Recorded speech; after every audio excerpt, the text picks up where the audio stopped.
యథార్థవంతులకు కూడా దావీదు మందసం తీసుకొచ్చి ఎక్కడ పెట్టాడండి? ఉభయదేదోము ఇంటిలో పెట్టాడు. ఉభయదేదోము యథార్థవంతుడు, అన్నదమ్ముడు దేవుళ్ళో పెంచుకున్నాడు, పిల్లలను కూడా దేవుళ్ళో నడిపించుకున్నాడు, దేవుని రాజ్యంలో సాగాడు, దేవుని మందసంతో కూడా నడిచిన వాడు, దేవుని కొరకు చక్కగా మనుష్యులను భద్రపరిచిన వాడు. ఉభయదేదోము చిన్నటి వాడు కాదండి, యథార్థవంతుడు, దేవునిలో ద్వారపాలకుడుగా ఉండిన వాడు, మంచివాడెవడో చెడ్డవాడెవడో కనిపెట్టిన వాడు ఉభయదేదోము. అదైనా యథార్థవంతుడు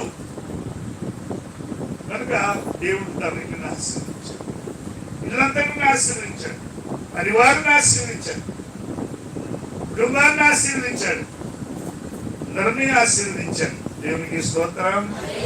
హల్లెలూయా, హల్లెలూయా. సామెతల గ్రంథం 21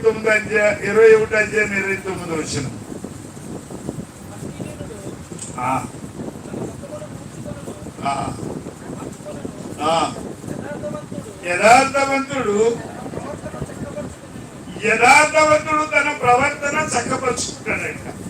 నాకమ్మా ఆడితో ఇంట్లో నాకు పని ఉందండి, నీ ప్రవర్తనను చక్కపరచుకో. నన్ను ఎవరో దొంగన్నారు, దొంగన అయిపోతానండి. నేను ఇదివరకు వాక్యం చెప్పినప్పుడు శివ సంఘంలో ఉన్న చాలా మంది తాగుబోతుడు వాక్యం చెప్తున్నాడు రా, తాగేసి కేకలేస్తున్నాడు అని చెప్పి అనేవాడు. తాగుబోతుడు అయిపోతున్నా.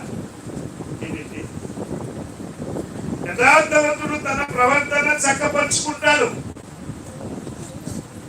బాగా బతకాలనుకుంటాడు, తన ప్రవర్తన జాగ్రత్తగా చూసుకుంటాడు. అది యథార్థత. దేవుని యందు యథార్థవంతుడు తన ప్రవర్తనను చక్కపరుచుకో. ఎవరు నిన్నేదో అంటారు అన్నంత మాత్రం సరిపోయిందా? గొప్ప ప్రార్థన పరురాలే అంటే ఈ అమ్మకి వెనకెళ్ళిపోయినట్టు ఇప్పుడు మానేస్తాం.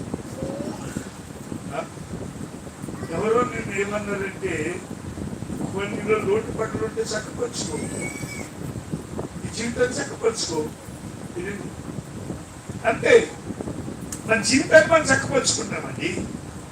యథార్థవంతుడు తన జీవితాన్ని చక్కపరుచుకుంటాడు, ఎవరి మాటల్లోకి వెళ్ళడు. ఇప్పుడు దొంగ అన్నాడంటే నన్ను దొంగ అన్నాడా అని ప్రార్థన మానేడు. నన్ను దొంగ అన్నాడు అని అంటే తన జీవితంలో ఏదో దారి తప్పుకోడు. ఏదైనా ఒకవేళ ఏదైనా లోటుపాటు ఉంటే అతని జీవితాన్ని చక్కపరుచుకున్నవాడే యథార్థవంతుడు.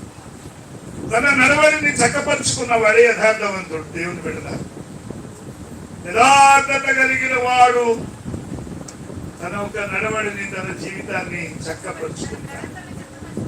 చక్కపరుచుకున్న మన జీవితాన్ని ఎవరో ఏదో మాటల్లో తొలగిపోవద్దు, మాటల్లో పడి విశ్వాసాన్ని పోగొట్టుకోవద్దు, ఆ మాటలు విని నీ భక్తిని పోగొట్టుకోవద్దు. యోగుని అంటారు కదా, నీ భక్తి నీకు తెలియదని యథార్థత ఏంటండి? ఎవరో ఏదో అన్నారంటే నీ భక్తి నువ్వు పోగొట్టుకుంటావా? నీ యథార్థత నువ్వు పోగొట్టుకుంటావా? నీ యథార్థత నీకు నిరీక్షణ ఇవ్వదా?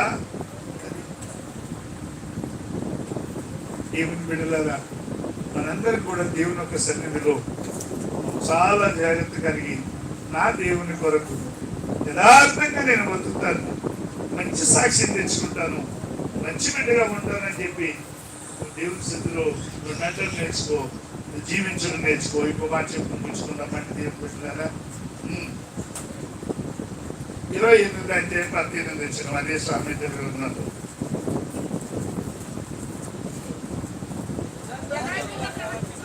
యథార్థముగా ప్రవర్తించువాడు రక్షింపబడును. అమ్మా, యథార్థంగా ప్రవర్తించువాడు రక్షింపబడును. అది నీకు ఎటువంటి ఆపదలు వచ్చినా, ఎటువంటి కష్టాలు వచ్చినా, ఎటువంటి శోధనలు వచ్చినా ఇంకా రక్షణ లేదు.